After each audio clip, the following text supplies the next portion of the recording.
It's been 24 hours, Lewis, since we talked about this video that's been circulating of Pastor Charles Worley of Providence Road Baptist Church, located in Maiden, North Carolina. If you didn't see the original video, let's start with that. These are the comments that have been making the rounds everywhere from CNN, our show, the internet. I mean, literally everywhere. Let's take a listen. Okay, so those were the comments, and they've been making the incredible rounds. Now, we've been doing everything we can to get in touch with the different people involved here, Lewis. Number one was I tried emailing the pastor and the church, and the email bounced back saying that the email address was down. So this led me to look up the website. The website was also down.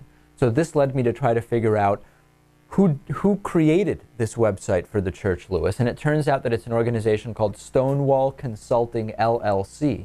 Now, this appears to be, I don't know that I want to use the term a Christian web designer, but they have on their contact page something that says Stonewall Consulting believes that Christ loves us all, but hates the sin that we all commit. And then it says, may the grace of our Lord Jesus Christ be with you always, in the contact form. Now that's a little bit unusual for most web design companies, I'll say. So I reached out to Stonewall Consulting and I asked them in an email, I would love to find out what your relationship is to this church. I would love to find out why the website is down. Did you take it down? Was it hacked? Did the pastor ask for it be taken down? Did you decide that you didn't like these comments, so you decided proactively to take the site down? What's going on?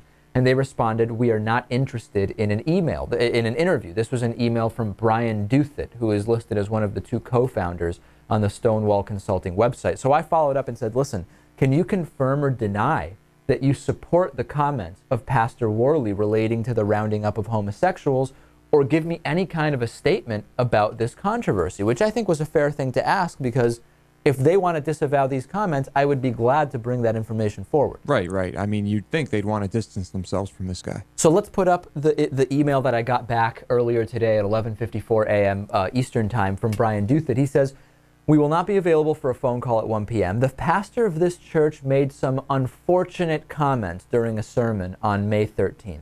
Now, what does that mean, that the comments were unfortunate? Does that mean that the comments were wrong? Does that mean the comments were or is that like kind an of accident? Like, or is that somehow? Like saying it's unfortunate that he made them, in the same way that somebody, after saying something very offensive, says, I apologize that people were offended, right? Is it similar to that? I don't know. And it goes on.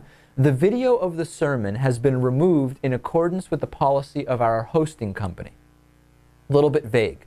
Does that mean that videos that have hate speech must be removed according to the hosting company? What does it mean? It's very vague. And then he says, we took the website down after someone hacked into it last night and added a vulgar message to the site. Now, that is in conflict with what others are saying, which is simply that Pastor Worley wanted the website down. Now, of course, he may have wanted it down, in his defense, because it had been hacked into. That's not clear. Right. Okay? And then let's go to the last statement here, which is fascinating.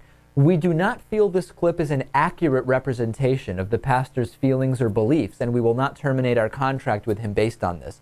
This is pretty direct, guys. This is basically saying, even though he said, let's round up gays and lesbians, isolate them under electrified fences, and wait for them to die out, that's not the type of thing where you mince words, right? It's pretty clear what the guy's talking about. He wants all gays and lesbians to die, and he would do it by isolating them in electrocuted pens.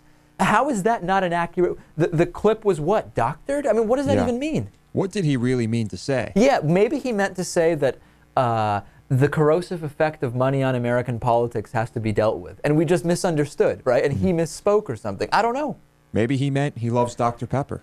It could have been anything, according to this. And also, Stonewall Consulting will not terminate their contract based on this. In other words, they don't believe that saying you want to round up gays in one electrified fence pen and lesbians in another and feed them but wait for them to die out as proof of something, that's not offensive enough, apparently, to Stonewall Consulting to terminate the contract. So I'm disappointed with this comment from the web developer. That's what we have so far, Lewis. No follow-up, you think? I don't know. I mean, after doing this clip, I doubt they're going to want to deal with me anymore. Oh, if they're aware of the clip. There you go. All right, so that's the latest news. We'll stay on it.